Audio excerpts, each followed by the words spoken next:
If I ever took a loss, I learned a lesson. I won't ever think I'm better than. What is up, guys? David Production 19 here. Today we have a versus video.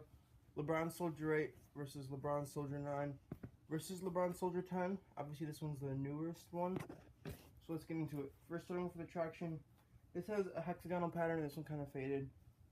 I think it has okay traction, better for outdoors. Maybe both. The Soldier 9's traction is a hexagonal pattern with herringbone on the side too, with another zoom unit in the back. And I'd say this traction is pretty good for indoors.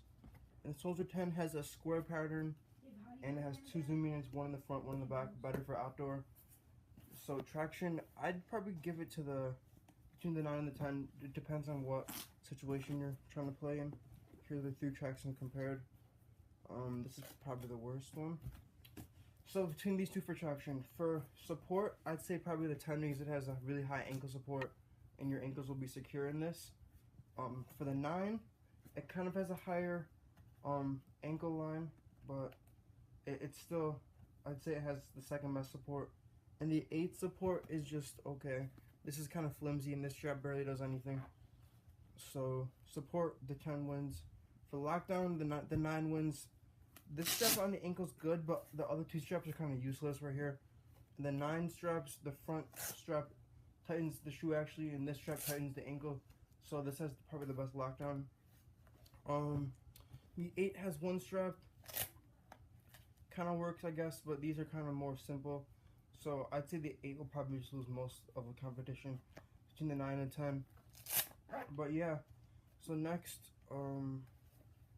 exterior. The 8 kind of looks cool. It has like this really cool triangular pattern right there, and has one strap, so it might be more aesthetically pleasing. The 9, this color is nice. It has a Nike swoosh right here. I'd say the 9 might be my favorite because it's just more like, it looks more cooler. It looks more modern, I guess. The 10's kind of simple, but yeah. For ventilation, guys, the 9 wins. Has a hole right here and a hole right here for your feet so they won't get sweaty. 10 does not have any ventilation, and the 8 does not either. This has this materials, I think, is kind of like a mesh or a fly net, so your feet will kind of be ventilated in these, I guess. So ventilation, first probably the 9, second the 8, third the 10. For situations, this is an outdoor shoe since the traction inside is not as good. The 9 is kind of an indoor shoe, but you can kind of use it outside. The 8, I'd say this is kind of like an outside shoe because it's more rugged and like the rubber is different. So yeah, overall, guys, I'd probably pick the 9s because they just look a little bit cooler. Not specifically this colorway, but like they just look cooler. They have a more cooler design. The lockdown is cool. The ankle's not too high. This one has a BCA logo on it. The back looks cool. So overall, I picked the 9 over the 10, just because. Plus the 10's kind of more expensive. I think it's like 100.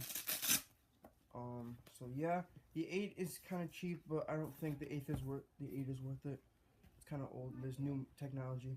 Anyway, guys, thank you guys for watching. David Production 19 signing out.